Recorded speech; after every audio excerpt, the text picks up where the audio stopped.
আসসালামু আলাইকুম রহমতুল্লাহি ওবরকাতুহু। সম্মানিত দর্শক,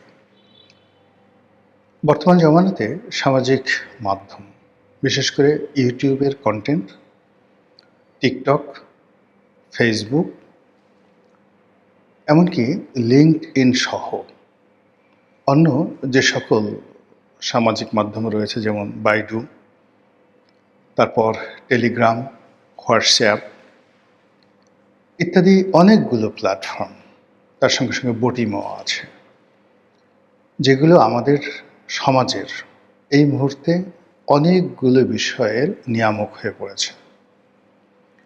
আপনি ভালো ব্যবসা করতে চান, আপনাকে এই সামাজিক প্ল্যাটফর্মগুলো লাগবেই। আপনি কারো ক্যারিয়ার বিল্ড আপ করতে চান, বড় করতে চান, আপনার এই সামাজিক মাধ্যমে আসতে হবে।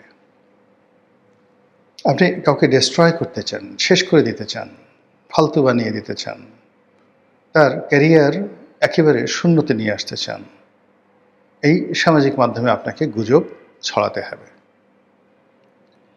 এর ফলে কী হলো, আমাদের দেশের যে মূল গণমাধ্যমগুলো, এমনকি সারা দুনিয়াতে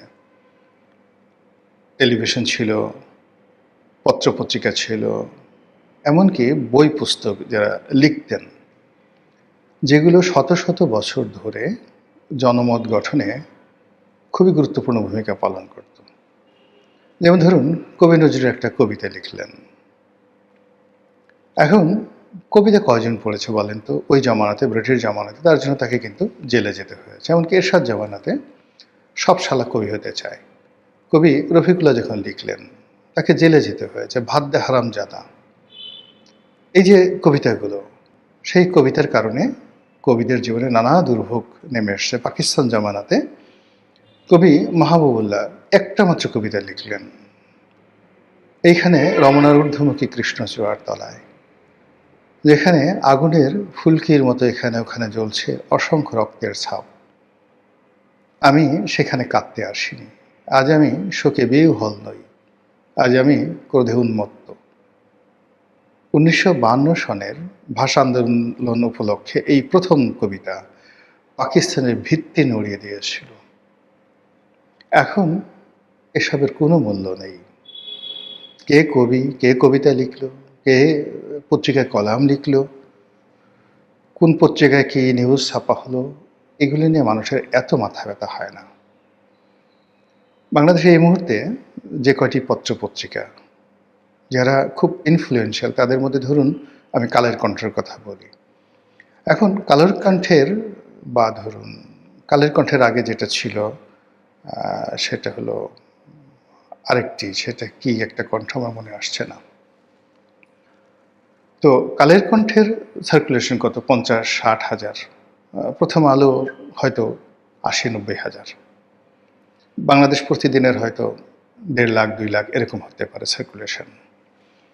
কিন্তু সামাজিক মাধ্যমে, সোশ্যাল প্ল্যাটফর্মে বাংলাদেশের 1 নম্বর যাকে বলা হয় পত্রিকা হলো কালের কণ্ঠ।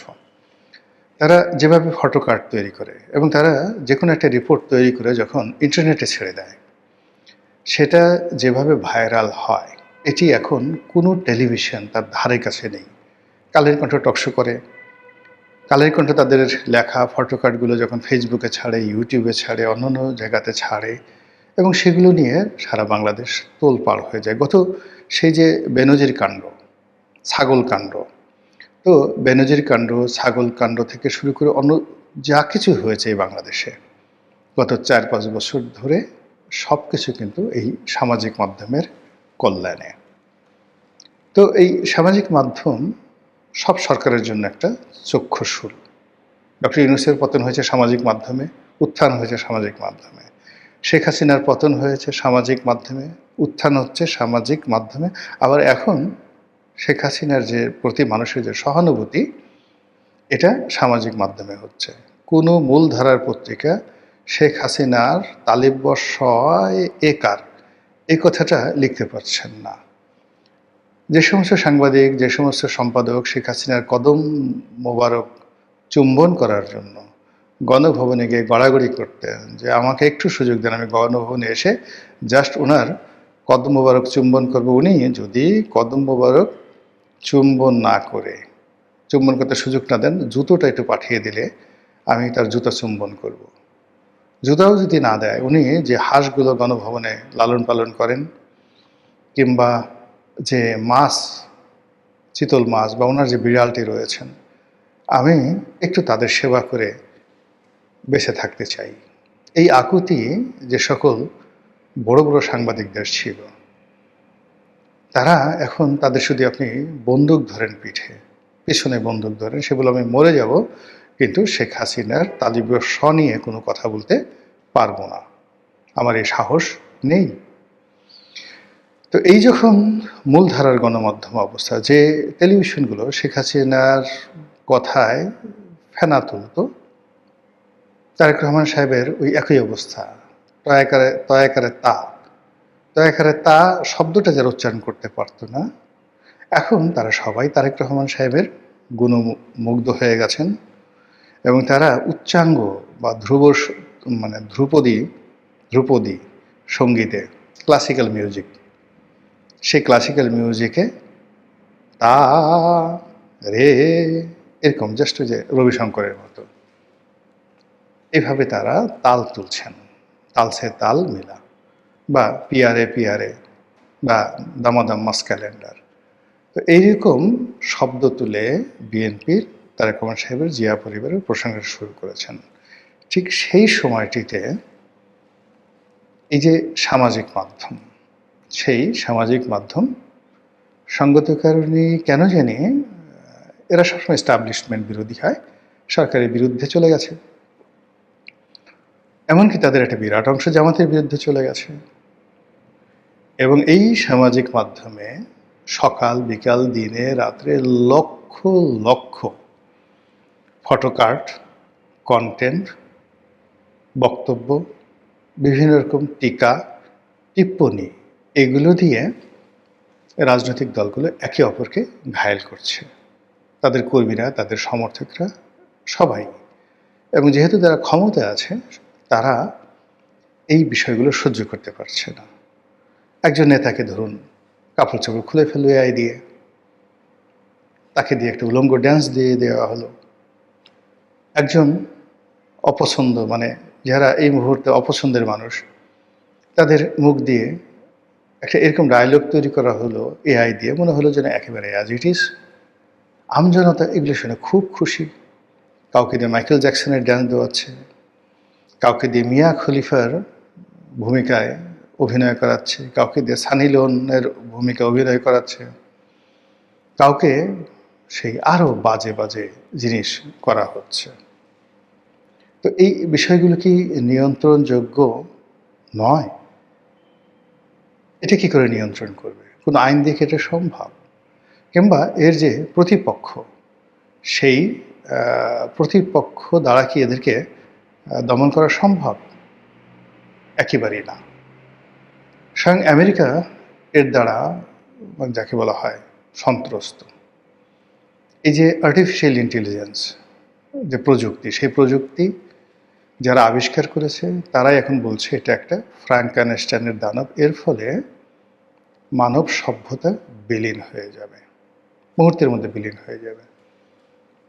আপনি এআইকে ছোট্ট একটা বিষয় জিজ্ঞাসা করেন, সেটা চ্যাট জিপিটি হোক কিংবা জেমিনি হোক, অদ্ভুত, মানে এমন সব বিষয় আপনি জিজ্ঞাসা করেন যেটা আপনি 100 বছর বসেও কল্পনা করতে পারবেন না, ও আপনাকে 1 সেকেন্ডের মধ্যে সেটার উত্তর দিয়ে দিচ্ছে।